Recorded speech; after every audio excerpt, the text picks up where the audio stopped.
as far as the mask is concerned, I'm good with masks. I'm okay with masks. I tell people wear masks. But just the other day, they came out with a statement that 85% of the people that wear masks catch it. So, you know, they this didn't is say a that. very I know that tricky, study. Well, that's what I heard, and that's what I saw. If you listen to the head of the CDC, he stood up and he said, you know, while we're waiting for a vaccine, and he held up a mask.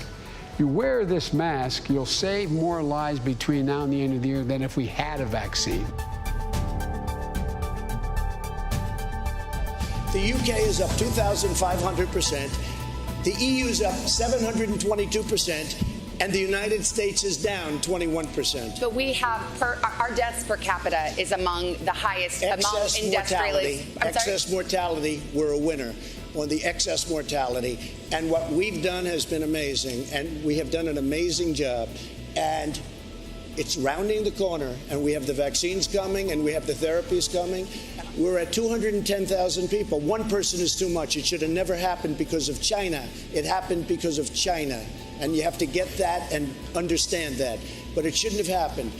But we were expected to lose. If you look at the original charts from original doctors who are respected by everybody, 2,200,000 That people. 2 million figure, though, is if you literally did nothing. People. Then I wrote a piece in March about what I thought we should be doing to take hold of this, using there's an act that's passed a long time ago that allows the president to go into a business and say, stop making this and start making that. And it took a long time for him to even institute that, to get ventilators and so on. And so the point was he missed enormous opportunities and kept saying things that weren't true. It's going to go away by Easter. Don't worry about it. It's going to all, when the summer comes, it's all going to go away like a miracle. He's still saying those things. So what we should be doing now is there should be a national standard instead of leaving this up. Remember what the president said to the governors. Well, they're on their own. That's not my responsibility. The governors can do what they need to do, not my responsibility. It is a presidential responsibility to lead. And he didn't do that. He didn't talk about what needed to be done because he kept worrying, in my view, about the stock market. We've created more jobs than this country has ever created. We're up to 160 million jobs. We were never even close to that number.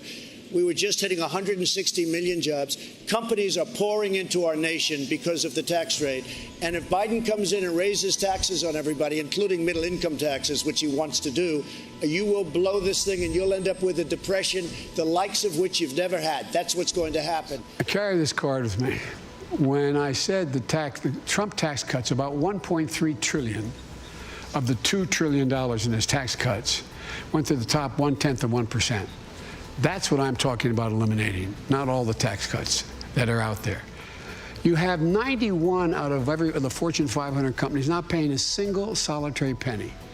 If you raise the corporate tax just back to 28%, which is a fair tax, you'd raise $1.3 trillion by that one act. If you made sure that people making over 400 grand paid what they did in the Bush administration, 39.6%, you would raise another, it goes up to, let me get the exact number here, about another $92 billion. I think talking about President Obama having to do with somebody else, that the president is put there for 4 years, not for 3 years. So during this fourth year, it happened to come up, unfortunately, because I had great respect for Justice Ginsburg, but a vacancy happened to come up, and we picked somebody that's outstanding. She has been an absolute star, and I'm extremely proud of it. But again, plenty of time. I mean, there's plenty of time. We're going to do it before the election, but we also have much time after the election, but there's no reason to wait. The Constitution implies that the way the people have a right to determine who's going to be on the court is how they vote for their senators and their president.